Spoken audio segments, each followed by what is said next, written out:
सोनीपत में क्राइम इतना बढ़ गया है। जब सोनीपत में एडवोकेट सुरक्षित नहीं है तो सोचिए आम जनता कैसे सुरक्षित होगी। 15 तारीख की बात है, सोनीपत के एडवोकेट अनिल अंतिल पर जानलेवा हमला जो है किया जाता है लाठी डंडों के साथ, तेजधार हथियारों के साथ। लेकिन अभी तक आप ये देखिए 22 तारीख आज हो चुकी है, लेकिन ना तो अभी तक अपराधियों पर कोई मामला जो है दर्ज हुआ है और ना ही अभी सीसीटीवी फुटेज जो है वहां की ली गई है। और वकीलों में काफी आक्रोश इस बात को लेकर जो है नजर आ रहा है और सभी वकीलों ने वर्क सस्पेंड जो है कर रखा है। और वर्क सस्पेंड की बात करें तो बढ़ा दिया गया है। तो इस वक्त हमारे साथ मौजूद है बार एसोसिएशन के उप प्रधान सोनू भारद्वाज जी। सर, जिस तरीके से ये हमला हुआ है क्या कहेंगे इस मामले में? सबसे पहले तो आपके चैनल को सभी को नमस्कार जी, देखने वालों को जी।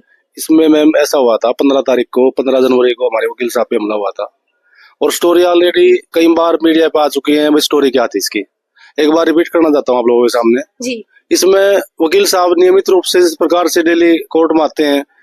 घर से अपने कोर्ट के लिए निकले थे अपनी गाड़ी में, तो जैसे गली में निकले तो गली लगती है, जैसे दूसरी गली में चले गए तो वहां जब गली में गए तो सुबह के टाइम वहां पे जब कोर्ट आ रहे थे वो एक गुड़ की रेहड़ी थी एक तरफ गली में, एक तरफ सब्जी की रेहड़ी थी। तो उन्होंने काफी हॉर्न बजाए। हॉर्न बजाने के बाद घर से कोई नहीं निकला। उन्होंने सोचा भाई कोई नहीं निकला, मैं खुद उतर के उसको हटा देता हूँ। तो उन्होंने क्या किया, जो सब्जी वाली रेहड़ी थी उतर के उसको ना अपने आप ही उन्होंने आगे कराया। आगे करने के बाद वो उनसे नीचे पे जो है ना ऊंचा नीचा था, वहां पे ऊंचा नीचा होने के कारण वो अनफॉर्चुनेट वो रेहड़ी पलट गई जी। वकील साहब जल्दबाजी में थे, वो अपना कोर्ट का काम करना था, क्लाइंटेज भी ऐसा होता कोर्ट का, तो वो कोर्ट में आ गई जी। कोर्ट में आने के बाद उनके पास फोन आया लेडी का, धमकी भरा, लगभग 11 बजे के आसपास, जैसा कि बताया है। रिकॉर्डिंग भी आपको शेयर कर देंगे और वो वैसे भी मीडिया पे फैल चुकी है रिकॉर्डिंग। उस लेडी ने उसको धमकी दी वकील साहब को। हाँ भाई वकील बोल रहा है। उसने कहा हाँ बहन जी एडवोकेट बोल रहे हैं बताओ। उसने कहा ये जो रेडी खड़ी थी गली में, आप गए थे यहाँ से, ये आपके ऊपर चढ़ रही थी, आपकी माँ के ऊपर चढ़ रही थी रेडी। इस तरह का मतलब उसने भद्र लैंग्वेज उसने यूज की वकील साहब के लिए। जबकि हमारा जो वकील समाज है, बुद्धिजीवी है, इनको पता है भाई किस तरीके से बोलना चाहिए। तो कम से कम जब उसको पता लग गया था कोई वकील को ऐसे नहीं बोलना चाहिए था।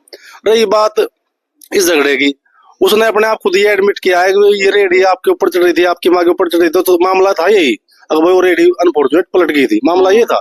लेकिन मामला इतना बड़ा बढ़ा दिया, वकील साहब के ऊपर झूठे आरोप लगा दिए, छेड़खानी का मुकदमा दर्ज करवा दिया।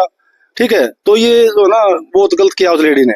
इसके बाद वकील साहब जब नियमित रूप से काम अपना फिनिश करके कोर्ट का अपने घर वापस गए, तो वापस आते टाइम उन्होंने पहले ही कॉन्स्पिरेसी तैयार कर ली थी। क्योंकि जब दिन में फोन आया था उसकी लैंग्वेज से ही मतलब जो है ना आभास होता है कि उन्होंने कॉन्स्पिरेसी अपनी पहले ही रेडी कर ली थी, अब शाम को इसका ना मर्डर करना है।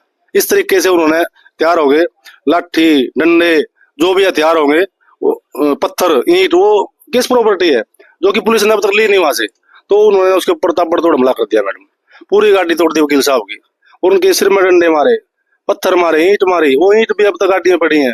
पुलिस ने अब तक भी वो केस प्रॉपर्टी बनती है। सबसे पहला काम पुलिस का इन्वेस्टिगेशन में यही होना चाहिए था, सबसे पहले वो गिरफ्तार करके केस प्रॉपर्टी उनकी जो है ना रिकवर करती। अब तक नहीं किया पुलिस ने ऐसा काम। ये तो इस तरह का जानलेवा हमला किया है। पूरी बार में रोष है इस बात का, सभी वकील साथी नाराज है इस बात से, क्योंकि ये एक अनिल अंतिल के ऊपर हमला नहीं है, ये हमारी जो कम्युनिटी है ना वकीलों की, वकील समाज के ऊपर हमला है। ये हमारे ऊपर दाग लगाने का काम किया उस लेडी ने झूठा आरोप लगा के। तो मैं तो प्रशासन से ये कहना चाहता हूँ भाई इसके खिलाफ है ना झूठा मुकदमा रखा है और इसको ना निरस्त किया जाए।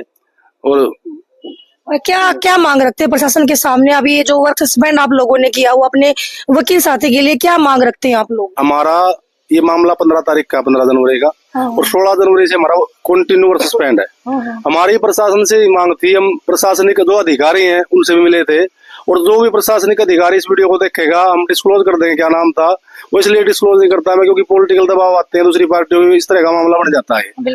तो इसलिए मैं उनका नाम डिस्क्लोज नहीं करना चाहता। हम उनसे मिले थे, उस अधिकारी से, उन्होंने हमारे को आश्वासन दिया था। अब भाई बिल्कुल ठीक कह रहे हो आप, हमारा जो वकीलों का जो एक समूह आया था वहाँ पे 10-15 वकील इकट्ठे हो गए थे उनके पास, अधिकारी के पास, उन्होंने हमारे को आश्वासन दिया था। क्योंकि हम एक कानून को जानते हैं, हमारे को पता भी लीगल तरीके से हमने प्रोटेस्ट करना अपना, या जो भी मांग रखनी है हमने ना सही तरीके से रखनी है। तो हमने उनको कहा जी ऐसे ऐसे हमारे वकील साहब के ऊपर ना 300 गलत लगा दिए। तो उन्होंने अपने आप ही एडमिट किया कि जी हाँ मैं आपके इस मामले को कई दिन से देख रहा हूँ और जो है ना ये झूठी एफआईआर दर्ज है उसके ऊपर, मैं इसको हटवा दूंगा। हमारे सामने ही उन्होंने एसएचओ के पास फोन किया और एक उच्च अधिकारी के पास, एसीपी के पास फोन किया, उन्होंने भी एडमिट की बात, स्पीकर ऑन था उनका। अब भाई हाँ ये तो कोई साहब आपका फोन आ गया है भी सच्चाई है, हम इसको हटा देंगे। अब तक चलो 300 सम्मन का आज आया है, अब 300 सम्मन हटा देंगे, हमारे पास अभी कोई अपडेट नहीं है। तो उसके ऊपर झूठा जो आरोप लगाया है, एक ना वकील की वर्दी के ऊपर कलंक लगाने का काम किया है, जो कि गलत लेडी ने किया हमारे साथ।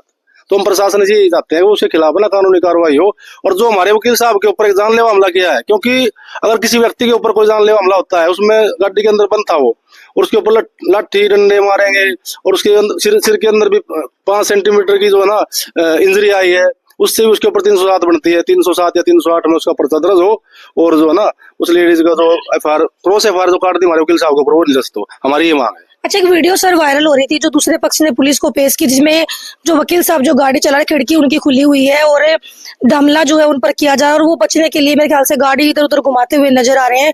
वो क्या क्या ऐसा नहीं है मैडम, उसमें ऐसा था भाई, पहली बात तो पुलिस ने पूरी जो फुटेज थी उस घटना की वो पूरी कंप्लीट नहीं ली, क्योंकि पुलिस पता नहीं कैसे किससे मिली हुई है, किस तरीके से दबाव मान रही है, किसका दबाव मान रही है। अब उसने ना जो वकील साहब के फेवर की वीडियो थी ना, जो उसके ऊपर हमला हुआ है वो नहीं दिखाई। रही बात खिड़की खोलने की, खिड़की उन्हीं लोगों ने खोली है वकील साहब की। अब उतर तेरे को मारेंगे, तेरे को मारेंगे, तो लठ डंडों से वो कर दिया उसने, खिड़की बंद करके वो भाग गया। तो क्या हुआ इस वीडियो में, जब होपलेस हो जाता आदमी, उसको पता होता है वो तेरी मृत्यु भी हो सकती है यहाँ पे, तो हड़बड़ाहट में गाड़ी कभी आगे हो रही है, कभी पीछे हो रही है। इसमें वकील साहब की कोई ना तो इंटेंशन है ना कोई गलती है, क्योंकि हड़बड़ाहट में कोई भी एक आम व्यक्ति भी होगा तो अपनी जान बचाने के लिए भागेगा वहां से, क्योंकि ताबड़तोड़ हमला हो चुका है उनके ऊपर पहले ही जानलेवा। तो ये बात थी उसमें, और कोई ऐसी बात नहीं थी। पुलिस पर, सोनीपत पुलिस पर बड़े सवालिया निशान यहाँ पर उठते हुए नजर आ रहे हैं। देखिए, एक वीडियो को गलत तरीके से प्रस्तुत किया गया। वीडियो की जानकारी मैं आपको दे दूं, जब हमला किया जा रहा था वकील साहब पर, तो बचने के लिए पहले उनकी खिड़की भी जबरदस्ती जो खोल दी गई, और बचने के लिए वकील साहब कभी गाड़ी इधर कर रहे हैं, कभी उधर कर रहे हैं, बड़े होपलेस वो हो गए थे, क्योंकि गंभीर चोटें जो है वकील साहब को आई हुई है। और सोनीपत के सिविल लाइन थाने का मामला जो है बताया जा रहा है। एक तरफ हमारे हरियाणा के डीजीपी के बड़े बयान क्राइम को लेकर, लेकिन जब इस तरीके से एक न्याय की जानकारी रखने वाले एडवोकेट पर हमला कर दिया जाता है, तो सारी बातें कहीं ना कहीं हमें झूठी जो है नजर आती है। सर क्या नाम है? जी मेरा एडवोकेट संदीप। क्या कहेंगे इस मामले को लेकर, क्या लगता है? देखो जी, वकील ही वकील का गार्ड हो गया यहाँ तो। हमारा जैसे प्रशासनिक तौर पे ना तो कोई सुन रहा, ना उसका कोई समाधान निकाला जा रहा, और काफी लंबे समय से ये वर्क सस्पेंड ही चल रहा है। तो हम तो यही कहना चाहेंगे, जो अंतिल जी हैं उनसे बात करके देखो, वो लड़ाई झगड़े वाले स्वभाव के ही नहीं है। और जो उन पे आरोप लगाए गए कि भाई उन्होंने मेरे साथ छेड़छाड़ करी, कुछ गलत किया, उनका इस प्रकार का कोई नेचर ही नहीं है। तो बस मैं तो यही कहूंगा कि भाई ये तो एक निंदनीय कार्य किया गया है। देखो इसका समाधान कब तक होता है, हम सारा एक परिवार है वकील साथी, जब तक समाधान नहीं होगा हम सारे ऐसे ही। अगर आप लोगों की जो मांगे हैं अपराधियों को पकड़ने की, इनके ऊपर से झूठा मुकदमा हटाने की, जो एडवोकेट अनिल अंतिल, अगर ये नहीं माना जाता है तो आगे क्या क्या करने वाले हैं आप लोग? देखो जी, ये तो हमारे सीनियर बताएंगे, क्योंकि उन्हीं की गाइडलाइंस से हमने करना है। मैं बताता हूँ मैडम, इसमें ऐसा होता है, हमारी है ना जनरल हाउस की मीटिंग होती है जी, वो मीटिंग ही डिसाइड करती है हमने क्या करना है। क्योंकि जब हमारी मीटिंग होती है तो उसमें विचार रखे जाते हैं, अगर भाई हमारे साथ ऐसा ऐसा हुआ है, अन्याय हुआ हमारे साथ, और इस मामले में हमें क्या करना चाहिए, तो सभी वकील साथी अपने विचार रखते हैं मंच के ऊपर आकर के, और उन विचारों के आधार पर ही अगला फैसला लिया जाता है हमारा। लगातार जो वर्क सस्पेंड जो है सोनीपत बार में चला हुआ है और आगे भी जारी रहेगा। वकीलों का कहना है कि जब तक इंसाफ नहीं मिलता, अपने वकील साथी के साथ कंधे से कंधा मिलाकर पूरी बार जो है खड़ी हुई है। सर, अनिल एडवोकेट की बात करें, कैसा नेचर उनका रहा है कोर्ट में? काफी सीनियर एडवोकेट बताए जा रहे हैं आप लोगों के साथ। क्या लगता है कि जिस तरीके की जो झूठे आरोप उन पर लगाए हैं, ऐसा हो सकता है? मैम, ये जो भी है सारे के सारे फॉल्स एलिगेशंस हैं। उनका जो बिहेवियर है बहुत ही अच्छा, सराहनीय बिहेवियर है। वो बाकी सीनियर्स जानते भी हैं और वो बहुत टाइम से प्रैक्टिस भी कर रहे हैं, और उनकी वाइफ भी एडवोकेट है इधर ही, उनके साथ ही प्रैक्टिसिंग है वो।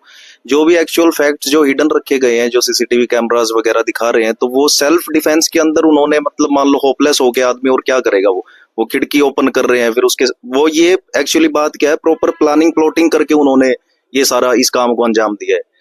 तो मेरी तो यही है कि ये वकीलों के स्वाभिमान की लड़ाई है, तो हम सभी बढ़ चढ़कर इसमें दल बल के साथ स्ट्राइक को कंटिन्यू रखेंगे जब तक ये हमारे खिलाफ जो पर्चा, झूठा पर्चा किया गया है पुलिस प्रशासन द्वारा, जब तक ये कैंसिल नहीं होता, जब तक स्ट्राइक कंटिन्यू रहेगी। और इसको हो सकता है कि हम कल को स्टेट कॉल भी करेंगे, तो एंटायर पंजाब हरियाणा के अंदर ये स्ट्राइक वो कंटिन्यू रहेगी। देखिए, जिस तरीके से वीडियो को गलत तरीके से प्रस्तुत किया गया, मैं आपको बताना चाहूंगी, अगर कोई भी आदमी वारदात करना चाहेगा, पहली बात खिड़की वो नहीं खोलेगा, क्योंकि बाहर अगर देखे तो काफी सारे बंदे हमला करने के लिए उन पर खड़े हुए थे। खिड़की जबरदस्ती उनकी जो है खोली गई है, गाड़ी पर जो ईंटें जो है मारी गई है। वीडियो में आपको पहले भी दिखाई, मैं अभी आपको दिखा दूंगी वीडियो। लाठी तक हमें गाड़ी के अंदर पड़ी हुई मिली और गाड़ी की हालत देखे बिल्कुल डैमेज, जो वकील साहब की गाड़ी वहां पर हो चुकी थी। तो और एडवोकेट भी यहाँ पर मौजूद है, क्या कहेंगे इस मामले को लेकर? नमस्कार मैडम, इस मामले में हम तो यही कहेंगे पुलिस प्रशासन अब तक कुछ भी नहीं कर रहा है। अब तक जब जैसे फोन किया था, स्पीकर ऑन था फोन का, उस टाइम पे उन्होंने कहा कि इसको कैंसिल कर दिया जाएगा पर्चे को। ऐसा कुछ भी नहीं हुआ है, बस 354 उसमें तर्क कर दी गई है जैसा हमें ऑर्डर में मिला है। और इसमें तो हम तो पुलिस प्रशासन से ही कह रहे हैं कि जब वकील ही सुरक्षित नहीं है तो आम जनता कैसे सुरक्षित रहेगी। बिल्कुल। क्या नाम है? एडवोकेट अंकित क्या राय रखते हैं इस मामले को लेकर, जो सोनीपत में ये बड़ा जानलेवा हमला एक एडवोकेट पर हुआ है? मैम, ये हमारी तो यही मांग है कि हमारे वकील साथी को न्याय मिला जाए और जो जिसने भी ये गलत किया उसके साथ गलती होए। मतलब कानून से यही है कि प्रशासन सही तरीके से काम करे, निष्पक्ष जांच होनी चाहिए। Yes ma'am. सर क्या नाम है? नमस्कार जी, मेरा नाम रवि राठी है और इसमें हम वर्क सस्पेंड जब तक रखेंगे जब तक उन सभी को जिन्होंने हमारे वकील साथी पर हमला किया तब तक वो पकड़े नहीं जाएंगे और उनके ऊपर धारा 307 लगानी चाहिए। और जहां तक है कि हमारे वाइस प्रेसिडेंट है सोनू भारद्वाज जी, भूख हड़ताल भी कर सकते हैं तो वो भी करेंगे। अगर एक या 2 दिन में एक्शन नहीं हुआ तो भूख हड़ताल भी करेंगे हमारे भारद्वाज साहब और इस स्ट्राइक को हम आगे बढ़ाएंगे। अभी तक तो हमारे मुंशी जाते हैं कोर्ट में, तो कल से हम मुंशियों को अभी जाना बंद कर देंगे बिल्कुल।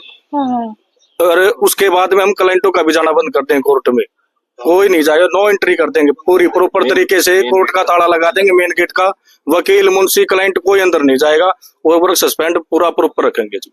एक बड़ा ऐलान यहाँ पर देखिए वकीलों के द्वारा कर दिया गया, अगर कार्रवाई नहीं होती है तो वर्क सस्पेंड को आगे बढ़ाया जाएगा और ताला जो है लगा दिया जाएगा।